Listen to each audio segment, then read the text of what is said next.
ketika lo ngomongin pelukis, ketika kita misalnya ngomongin painter, artis gitu ya, mungkin top of mind yang ada di kepala adalah jorok, jarang mandi, belel, kayak gitu.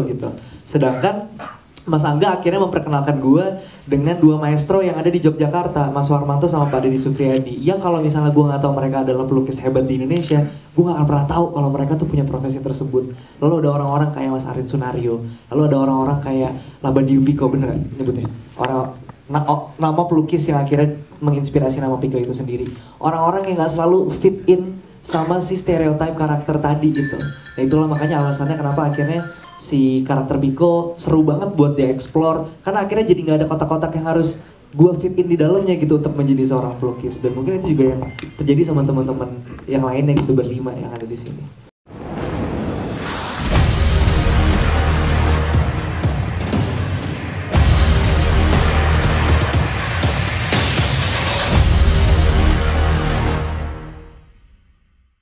Lo bisa mengeluarkan potensi terbaik lo di sini, Bang. Dari awal gue ditawarin project Mencurian Saleh, tadi dibilang dari 3 tahun sebelum syuting 2018 gitu. Gue emang udah excited banget sih, karena memang kan si genre pencurian ini bukan genre yang populer gitu ya, bukan genre yang familiar gitu. Makanya gak asing juga kalau akhirnya filmnya belum keluar cuma orang-orang, ini mirip itu, ini mirip ini, apa segala macam. Karena memang gak ada komparasinya. Tapi buat saya pribadi ini memang sebuah tantangan yang gede banget gitu, sebuah tanggung jawab yang akhirnya harus bisa saya selesaikan dengan baik, kita selesaikan bersama-sama. Dan beruntung banget ketemu sama tim teman-teman aktor, anak muda, hebat, berbakat, yang kelakuan sedikit kayak setan sih sebenarnya.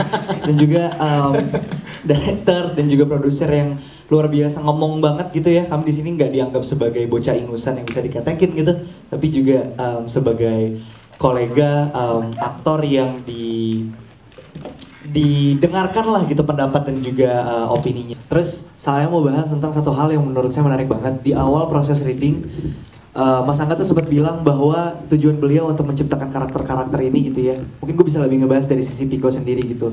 Dia pengen menciptakan sebuah karakter yang justru bertolak belakang sama stereotypical.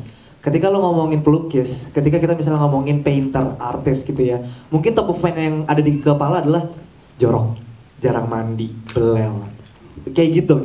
Sedangkan Mas Angga akhirnya memperkenalkan gue dengan dua maestro yang ada di Yogyakarta, Mas Warmanto sama Pak Deddy Sufriyadi. Yang kalau misalnya gue nggak tahu mereka adalah pelukis hebat di Indonesia, gue nggak akan pernah tahu kalau mereka tuh punya profesi tersebut. Lalu ada orang-orang kayak Mas Arin Sunario, lalu ada orang-orang kayak Labandio Pico, bener nggak nyebutnya?